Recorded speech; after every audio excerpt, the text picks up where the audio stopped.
da imamo čelništvo, vodstvo države koje će štititi hrvatske nacionalne interese.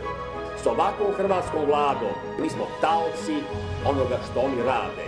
Svoje osobne i uske stranačke interese podrediti općem nacionalnom interesu i doći do Saveza za Hrvatsku.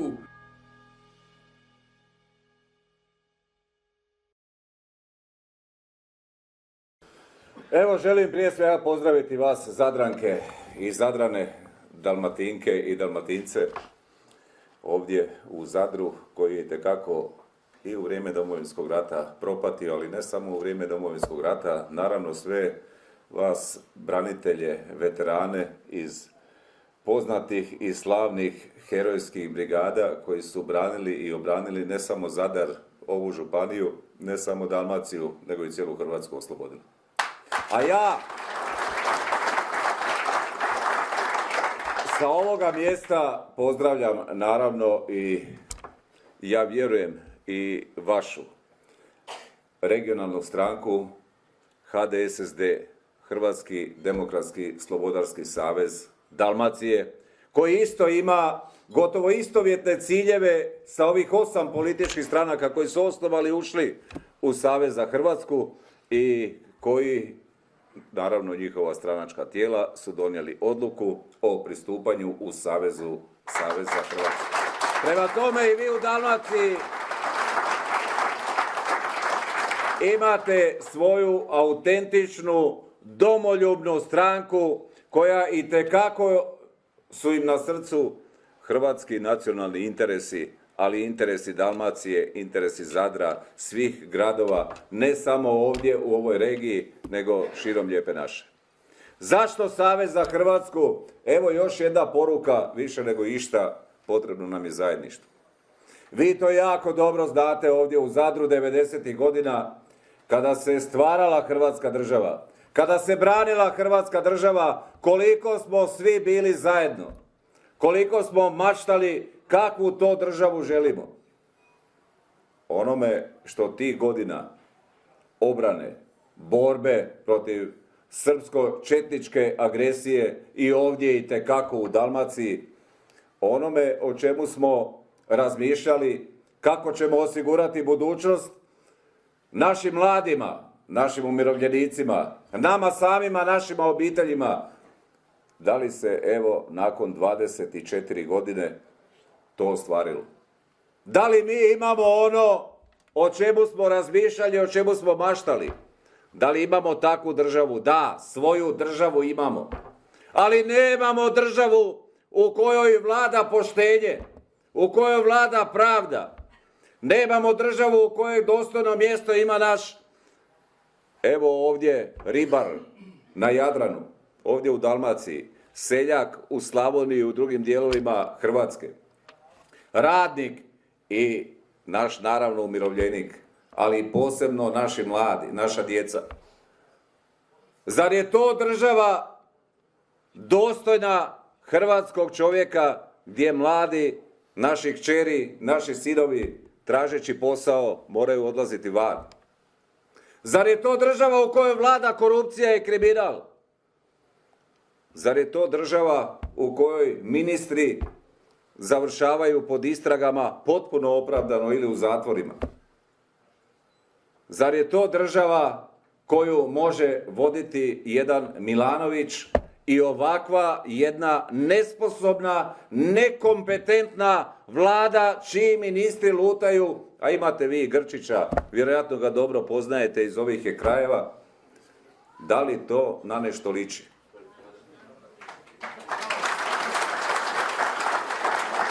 I zato je netko rekao i ponovio i ovdje da SDP jednako je HDZ. Ne govorim o poštenim članovima, ne govorim o domoljubima, niti u HDZ-u, niti u SDP-u, niti u bilo kojoj drugoj stranci. Ma naprosto govorim o čelništvu političkih stranaka i HDZ-a i SDP-a koji su vodili ovu državu zajedno sa koalicijskim partnerima i koji su doveli našu državu, lijepu našu, u ovu situaciju sa 400.000 nezaposlenih, sa zapuštenim selima, sa mladima koji moraju, prisiljeni su ići van. Sa pravosuđem ovako kakvo je, i sa namjerom prodaje Hrvatske i sada kada smo ušli u Europsku uniju. Ne, nisam ja eurofob, ja sam naprosto eurorealista. I ne mislim da me voli niti Njemačka, niti bilo koja druga članica Europske unije. Tražim korektne odnose. U tim korektnim odnosima mi u Hrvatskoj, hrvatski narod od Europske unije mora imati korist. Moramo znati zašto smo ušli. Ti naši radnici, ljudi nezaposleni na birou, pa moraju naći radno mjesto. Moraju investicije doći u Hrvatsku, zato ćemo se boriti.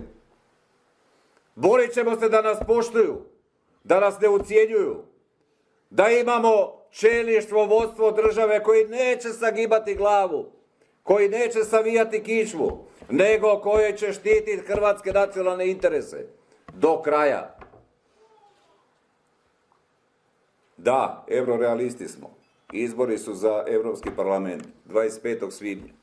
Možda jedan mali korak, ali vrlo, vrlo značajan. Ako Savez za Hrvatsku i ove stranke ne pošalje zastupnika u Europski parlament, pa ko će nas zastupati?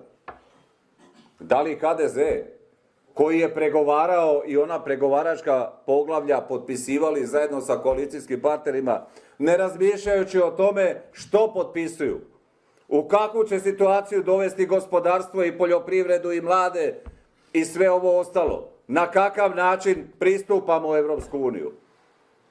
Ili će nas zastupati možda SDP-ova lista sa svojim koalicijskim partnerima na ovakav način gdje nisu bili sposobni napraviti ni jedan jedini pozitivni značajan pomak ovdje u Hrvatskoj nakon 2,5 godine vlasti. I vrijeme je da odu, da ne prave više štetu ni jednog jedinog dana. Kažu nema alternative, evo je alternativa. Savez za Hrvatsku ne kao alternativa, nego kao prava snaga čiji su ne samo predsjednici političkih stranaka, nego i članovi i vi koji ste nas došli poslušati, koji nas podržavate. Nema